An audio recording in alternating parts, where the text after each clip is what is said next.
Hi, I'm Alex, and this is the Private YouTube channel.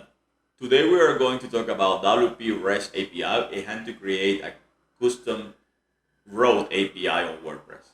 The reason that I created this is because there is a misconception about how WordPress can be used.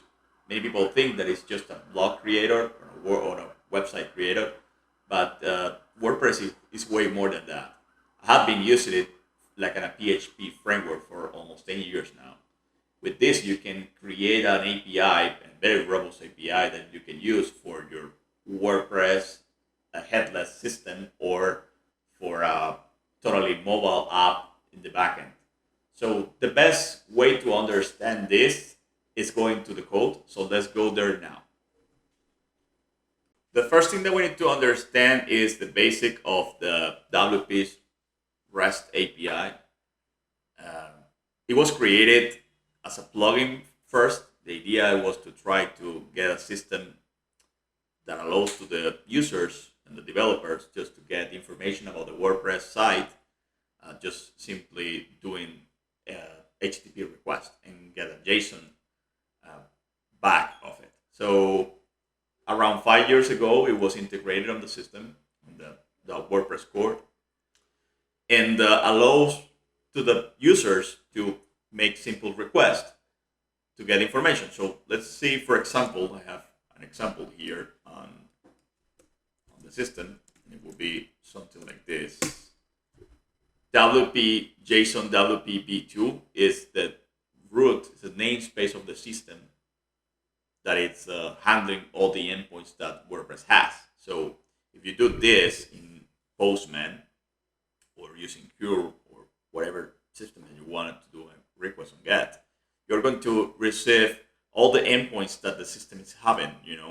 So for this specific WPB2, that is a WordPress basic endpoints, you are going to receive things like a WPB2 post, WPB2, I think categories is another, post, parent, ID, revisions. You can make many HTTP requests and you can just simply use them to get information of it. So let's, for example, try to get all the posts of the system using this. So I should do something like post.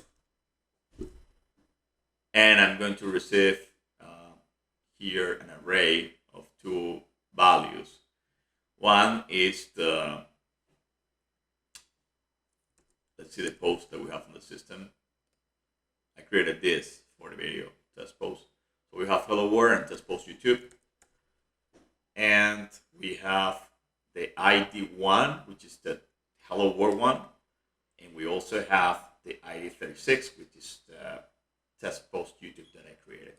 So you can use this information because this is a JSON and you can just make requests in for example, SPA JavaScript framework, and you can create a team with this information. And WordPress is going to work as a backend system that it can help you to create a super more complex things than just a simple WordPress theme. So this is the cool thing about it. So if I want, for example, the information about just one post, I just can set just post/1 and I receive the single information of it. There are many more endpoints of the system WordPress that are built in, but it's not the purpose of this video. So in this case, we are going to try to create our endpoints using Functions PHP. And later in other videos, I'm going to show you more how you can create more complex things. So let's go and see how we can do that. So here in Functions, the first thing you need to understand is that you need to register the root. So this is the function that allows us to create that. And you are going to set a namespace.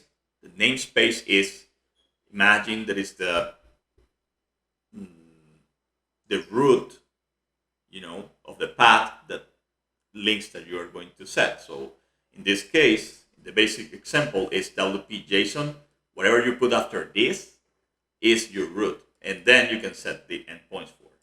So if the namespace for the system is WPB2, we are going to set on the one. So it needs to be attached to the init action. So let's do something like an add action. Init. You can set anonymous function over here. We are going to set then register res root. The namespace is going to be code v1. The endpoint is going to be test, just for this. And we need to pass an array with several data. So the data that we need to pass is the methods that the system are going to receive. In this root, we're going to just use get, but of course that it can be post, put, delete, wherever you want. And you need to set one by one of the endpoints as a root system, for example, like Laravel, and set the methods over here, and then we're going to set the callback for. So with methods, it will be get and callback. It will be the name of the function. It will be code API test callback. So we set the function for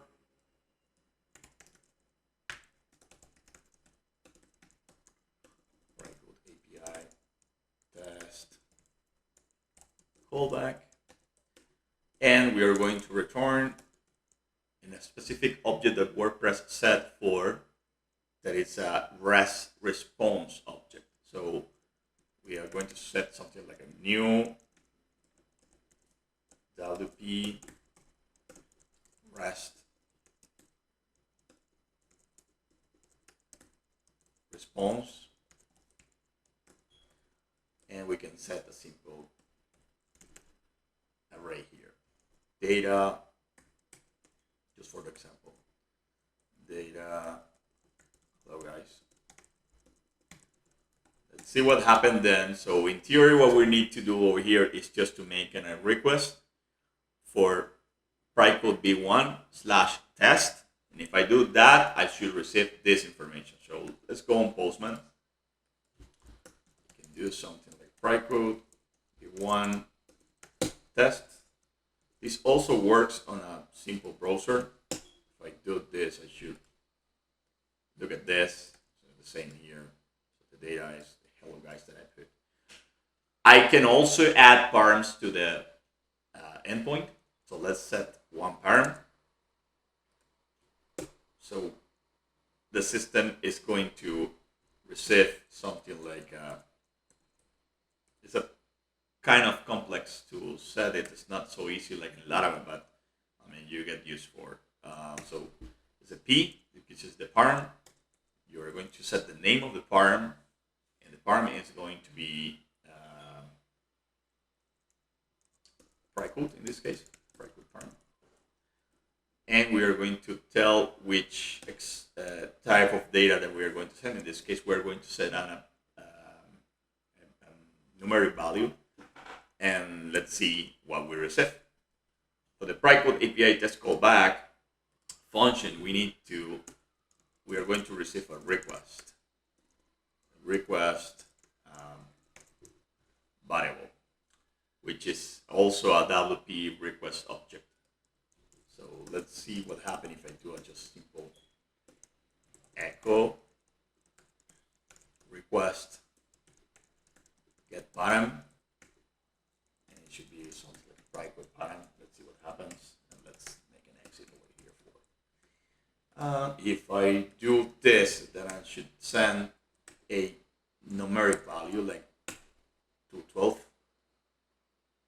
and that's it. I am receiving this. So to make it a better response for this, we are going to set a response value and a response status. So we are going to do something like response status equals 200, response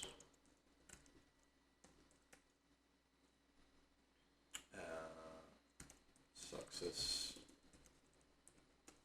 equals true, and response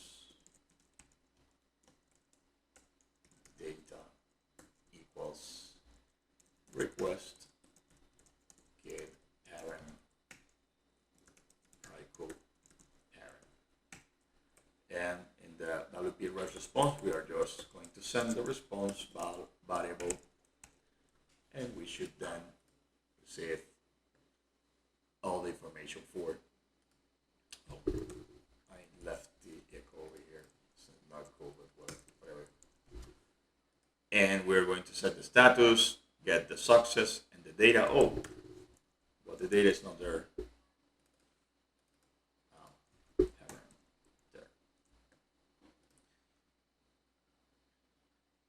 That's it. So we are receiving the data.